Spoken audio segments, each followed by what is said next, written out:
It's one of the most well-documented and famous cases of demonic possession, and the non-fiction retelling of Anna Ecklund's exorcism is said to have inspired many works of horror fiction in the decades to come. But is the story of an American woman who underwent several exorcisms proof that demons are real? Or is it as fictional as the movies it inspired?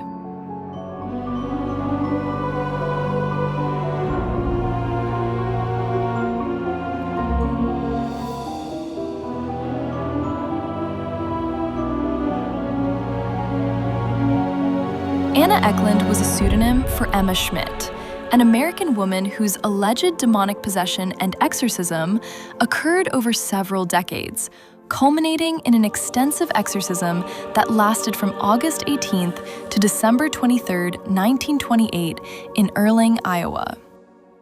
Ecklund was said to have exhibited symptoms akin to possession beginning at age 14, and was 46 years old during her final exorcism by Father Theophilus Reisinger, a Roman Catholic priest. Ecklund's case is considered by theologians and scholars of the paranormal to be one of the most abundantly documented cases of possession in the 20th century, including a profile in a 1936 issue of Time magazine. Anna reportedly began exhibiting signs of possession during her adolescence, demonstrating revulsion of holy objects, disturbed thoughts, and inability to enter churches.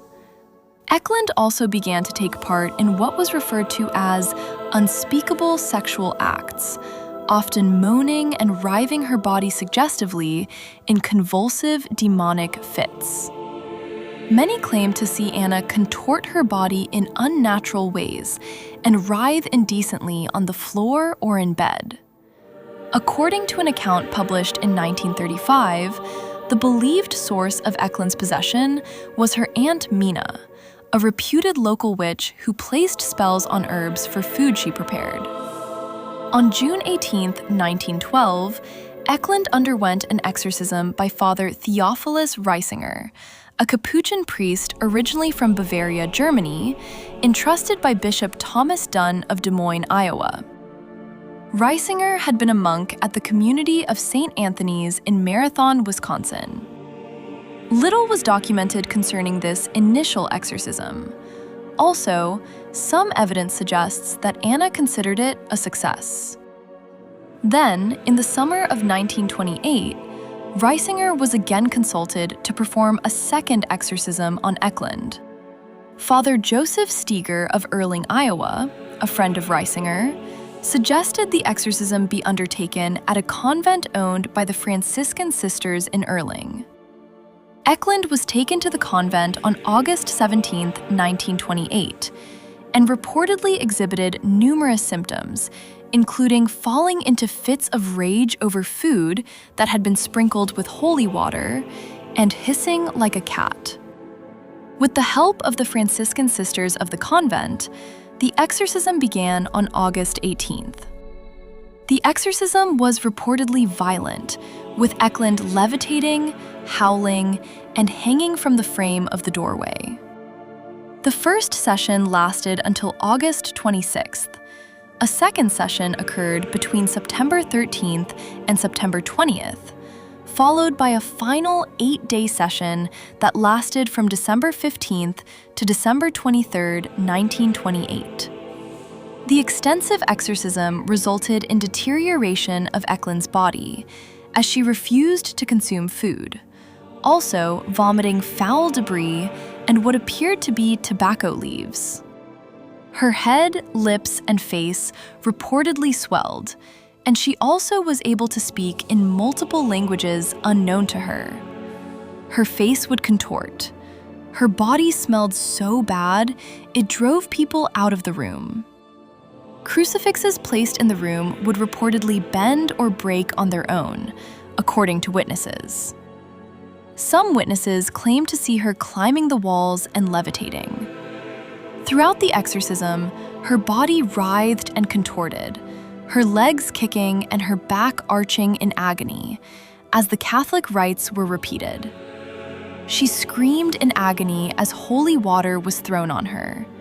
She screamed and thrashed in pain as the holy water felt like acid to her. The pain was so intense, she squirmed around in agony for hours, screaming till her voice was gone.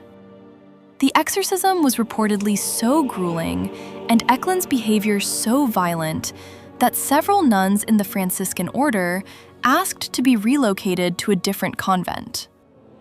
Ecklund was believed to be possessed by Judas Iscariot, as well as Jacob, her own father, who had cursed her with the help of his lover, her Aunt Mina, for refusing his incestuous sexual advances during her adolescence. During the exorcisms, when she wasn't moaning and writhing, Ecklund also spoke in a high falsetto voice, which Reisinger interpreted as the voice of her Aunt Mina. The nuns also claimed to feel an evil, oppressive, demonic presence in the convent during Anna's stay.